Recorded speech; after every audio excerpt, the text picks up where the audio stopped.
అనగనగా అడవిలో చాలా ఏనుగులు ఉన్నాయి. ఒక నదికి స్నానంకి వెళ్ళినప్పుడు ఏనుగులు కింద కాళ్ళ కింద ఎలుకలు చనిపోయాయి. అప్పుడు ఏనుగులు ఒక ఎలుక పోయి ఎలుకరాజు వెళ్ళి ఏనుగు బాధ పెట్టింది. ఏనుగు రాజుతో మాట్లాడింది.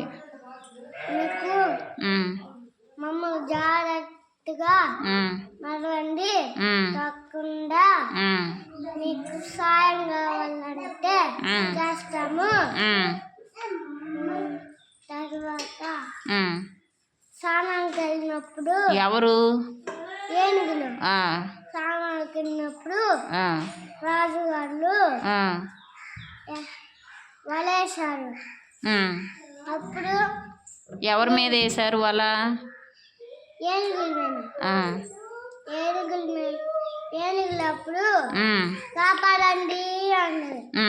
అప్పుడు ఎలుకలు వచ్చి కొరికేసింది. ఎలా కొరికేశాయి? నోటితో కొరికేసి. దేన్ని కొరికేశాయి? వాళ్ళని.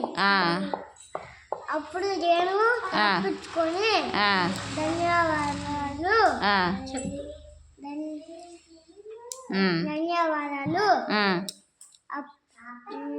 చెప్పాయా? ఎవరికి చెప్పాయి ధన్యవాదాలు? ఎలుకలకు చెప్పాయా?